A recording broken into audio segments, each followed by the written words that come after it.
అతిక్రమములు దాచిపెట్టువాడు వర్ధిల్లుడు గాని వాటిని ఒప్పుకొని విడిచిపెట్టువాడు కనికరము పొందునని సామెతల గ్రంథం 28వ అధ్యాయం 13వ వచనంలో సెలవిచ్చున్నాడు.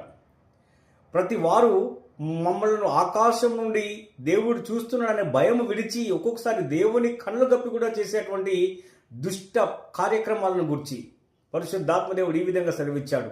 ప్రతి వారిని యెహోవా కనుదృష్టి ఆకాశం నుండి పరీక్షించి పరిశోధించి చూస్తుంటాడు.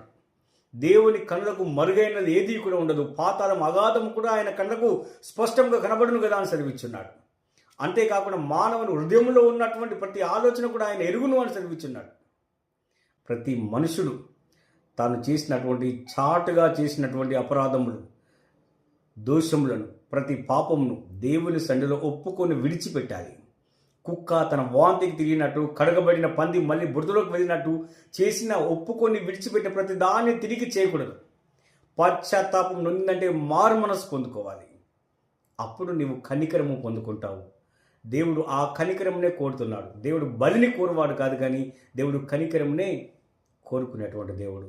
అందుకే ఇంతకాలం నుండి దేవుని సన్నిధిలో దేవునికి దూరంగా ఏమేమి అపరాధములు, దోషములు, పాపములు నన్ను ఎవరు చూస్తున్నాడో, నాకేమి నా ఇష్టం వచ్చినట్టు చేసుకుంటానని చేస్తున్నావో ఒక మనుషునికి కాదు, కానీ నువ్వు సైన్యములకు అధిపతి యెహోవాకి విరోధంగా అపరాధం చేస్తున్నావు. వాటిని ఒప్పుకొని విడిచిపెట్టుకో. దేవుని కనికరం పొందుకో. దేవుని నిత్య రాజ్యంలో దేవుడు నిన్ను జ్ఞాపకం చేసుకుంటాడు.